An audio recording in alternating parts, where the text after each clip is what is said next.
आगरा जीवनी मंडी बेसहारों का सहारा आश्रम गृह हमारा। आपको बता दें, बीते हुए करीब 1 साल से आश्रम स्थल आगरा जीवनी मंडी में दूर दराज से शहरों से जो गरीब असहाय निर्धन आगरा में रहकर जाते हैं, जिनके पास इतनी व्यवस्था नहीं होती कि जाड़े गर्मी वर्षा में सुरक्षित स्थान खाने का प्रबंध हो और जो प्राकृतिक आपदाओं से रहने खाने तक के लिए तबाह हो जाते हैं, उनके लिए साथ ही साथ जो भी गरीब और निर्धन असहाय शहर भर में कहीं भी मिल जाए, उन सभी के लिए उनके खाना, चाय, नाश्ता, दवा, ठंडी गर्म पानी की व्यवस्था और आराम करने से लेकर सोने तक की व्यवस्था यहाँ की जाती है।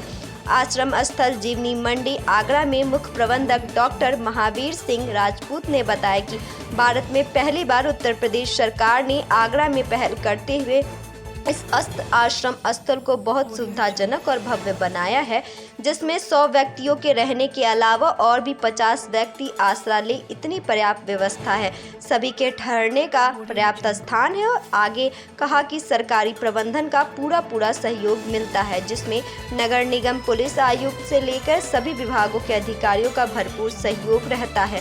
मुख्य प्रबंधक श्री सिंह ने बताया कि हमारा एक ही लक्ष्य है कि सरकार के द्वारा स्थापित इस आश्रम स्थल को हम एक पहचान बनाए और कोई भी गरीब, असहाय, निर्धन, आपदाओं से ग्रस्त हर व्यक्ति को आश्रम मिल सके, उसे सुविधा मिले, यही हमारा नियंत्रण कार्य रहेगा। आश्रम स्थल की प्रबंधक मेघा वशिष्ठ ने बताया कि जितने भी यहाँ आसरा लेने आते हैं, उनके खाने से लेकर चाय, बिस्तर, शौचालय, पानी, हीटर, कूलर समय और मौसम अनुसार अनुरूप सुविधा 24 घंटे उपलब्ध रहती है।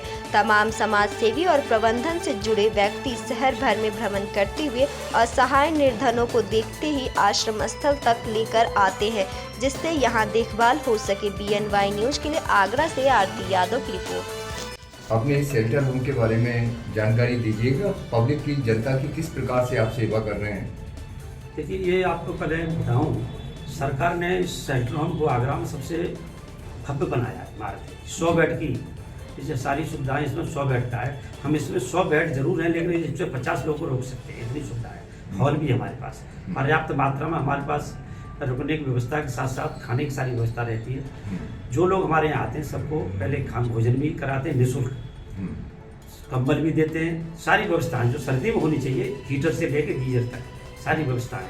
और इसमें हमारा सरकार सहयोग कर रही है, पूरा नगर निगम सहयोग कर रही है, नगर निगम की टीम भी सहयोग कर रही है। सारे आगरा जनपद के जितने हमारे जिले के अधिकारी हैं, उच्च अधिकारी, DM चाहे कमिश्नर साहब हों, PO डूडा हों, नगर आयुक्त हों, सारा का सहयोग रहता है। उनका भी सरकार की मंशा है कि कोई भी व्यक्ति सर्दी में किसी भी जगह शहर के किसी कोने में सड़क पर नहीं सोना चाहिए। असहाय निर्सार के लिए असहाय जैसे बाहर से लोग गरीब आते हैं, गरीब हैं, इनके पास रहने की व्यवस्था नहीं है, मकान नहीं है और सड़क पर सोते हैं लोग, कभी देखा होगा रोड पर सोते हैं। तो उनको हमारा ये मंशा है, हमारा प्रयास रहता है कोई भी व्यक्ति सड़क के किनारे सर्दी में न सोए। ये हमारे नहीं, हमारी सरकार की मंशा यही है। कोई भी व्यक्ति, हमारे माननीय मुख्यमंत्री जी बार बार कहते हैं कोई व्यक्ति सड़क पर नहीं सोना चाहिए। तो हमारा स्टाफ ये प्रयास करते हैं, रेलवे स्टेशन पर जाकर, बाहर जाकर जागरूक करते हैं और यही सभी को संदेश देते हैं। कोई भी व्यक्ति अगर हमको नहीं मिलता है, अगर आपको किसी को भी नजर आता है रोड के किनारे, तो आप आगरा में बहुत और भी शेल्टर होम हैं, कहीं भी किसी को ले जा सकते हैं। अभी ये जो बच्चे आए थे 100 बच्चे जी, इसके बारे में क्या बताना चाहिए? ऐसा इससे 2 दिन पहले एक टीम हो रही थी, हमने उसको जैसे रखना चाहिए था घर की तरह उनको हमने रखा, सारी सुविधाएं दी, खाने से लेकर के सोने तक की, गर्म पानी दिया।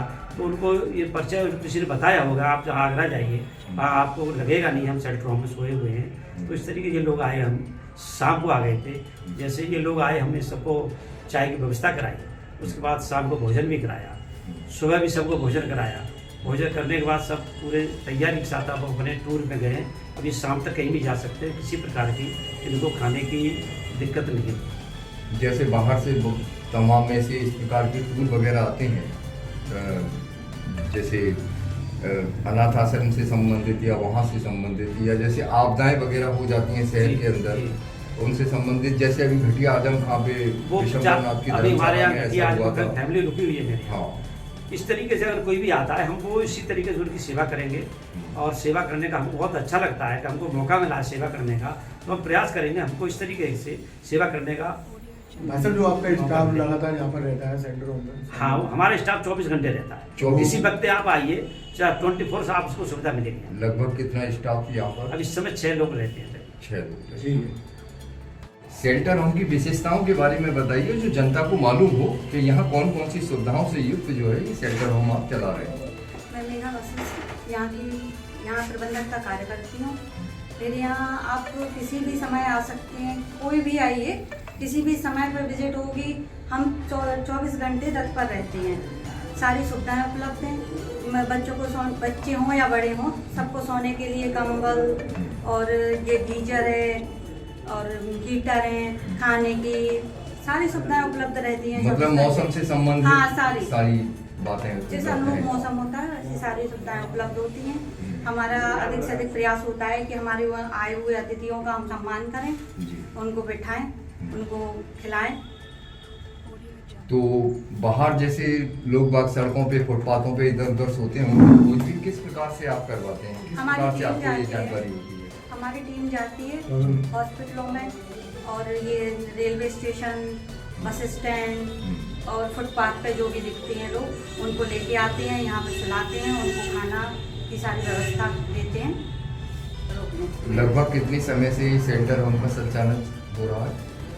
लगभग ये 1 साल से। 1 साल से। जी अभी 1 साल हुआ है इसका संचालन होते हुए। हाँ, 1 साल से नगर निगम कर रही थी, हमें 3 महीने ही हुए हैं। इसमें कहाँ कहाँ से सहयोग प्राप्त हो रहा है? संस्था को चलाने में कहाँ कहाँ से सहयोग प्राप्त हो रहा है? जी अभी तो कहीं से नहीं हुआ है। केवल सरकारी प्रबंधन से ये अभी सारा तो कार्य हो रहा है। हम अपने पास से ही सारा कर रहे हैं।